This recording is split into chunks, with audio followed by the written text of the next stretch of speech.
Greetings, Earthlings, and welcome back to Watchcastage. Today I want to talk about the Casio F91w, a god-tier watch, according to Nicole O'Nard, and I'm not denying that it's an incredible watch, but there's a watch that's just as good, if not better, that I don't think enough people are talking about. So let's go ahead and flip to the overhead shot, and I'll show you the watch that I'm talking about. And here are the two watches of the hour. I wanted to start really zoomed out so you could see how similar these watches are from a distance. When they're on your wrist, you're not really going to be able to tell the difference. On the left-hand side, we do have the F91w, and the right-hand side, we have the W59. But let's go ahead and zoom in as I shake the camera all around, and then we will talk about the measurements. First up, the F91w weighs in at 20 grams on the provided resin strap. The W59 comes in at a whopping hefty 22 grams, so 2 grams heavier. The diameter of the F91w, not including the buttons, is 33 millimeters. The W59 is 33.3 millimeters. Wow, massive watch over here. The F91w's lug tip to lug tip comes in at 38 millimeters, while the lug tip to lug tip on the 59 is a little bit shorter at 37 millimeters. Both of them take 18 millimeter straps, and the thickness of the F91w is 8.4 millimeters, and then the chunky boy, the big chungus, is 8.6 millimeters. So 0.2 millimeters thicker for the W59.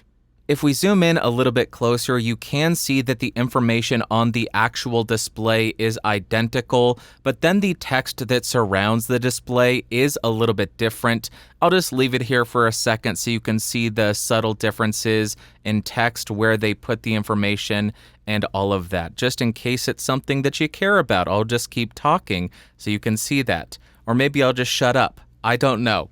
I feel like I've spoken long enough, and you can just pause the video if you want to see the differences. But now let's talk about the similarities of these watches, and the first thing that I want to show you is the modules that are used in both watches. The F91w uses Casio's 593, and the W59 uses Casio's 590. But when we start toggling through all of the features and the layouts, they are identical. The bottom right button will switch between 24 time or 12-hour time. If we hit the bottom left button, that will go to an alarm. Hit it again, that will take us to a stopwatch. And again, it will take us to set the time. So all the features and the layouts are identical. And even the backlight on these are identical. So on the F91w, you have that classic terrible backlight. On the W59, that same classic terrible backlight on one side that makes it difficult to read anything in the night. So being that the feature set, the button layout, and the information provided are identical, where do these watches differ? As I already pointed out, the measurements are slightly different, but they are so minuscule that you likely won't notice a difference. But when we look a little bit closer at the F91w, you can see that it does have these hooded lugs, and that accounts for the slightly longer lug tip to lug tip. But when we look at the W59, you can see that it has that more standardized lug design where it isn't hooded. Then if we look at the bezel, for lack of a better word, on the watches, the F91w is smooth all the way around the watch, while the bezel on the W59 comes across a little bit more bulbous, and it has these cutouts where the buttons are. And finally, probably the biggest difference and the reason why you would be looking at the W59 over the F91w, the water resistance. If you look at the F91w, you can see that it just says water resist. For Casio, that means splash proof or 30 meters. But if you look at the W59, you can see that it says 50 meters. So with the W59, you are getting all the same functionality as the F91w with a beefed up water resistance to give you a little bit more security and peace of mind. And then for a couple of quick wrist shots, first up we have the F91w on my 18-ish centimeter wrist. You can tell that it is a relatively small watch, but I think it still works and I think it still looks great.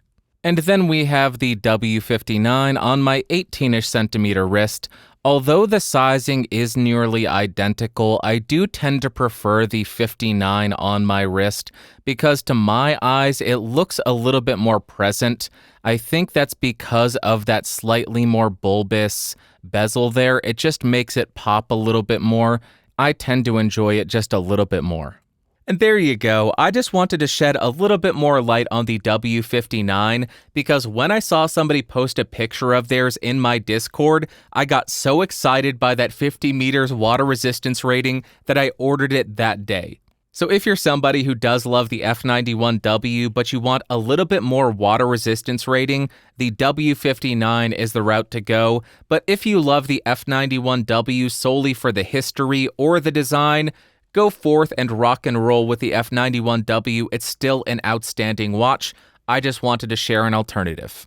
And that's all that I've got for you today, but I would love to hear from you in the comments down below. Do you think the F91w is still a great deal, or does the W59 usurp it? Let me know in the comments down below. If you enjoyed this, give it a thumbs up, hated it, thumbs down, and let me know what I did wrong in the comments down below so I can improve and make better videos for you.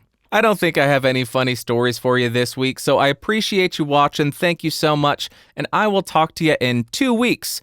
2 weeks. And yes, this is still here. I know, disgusting. I'll talk to you then. Bye-bye.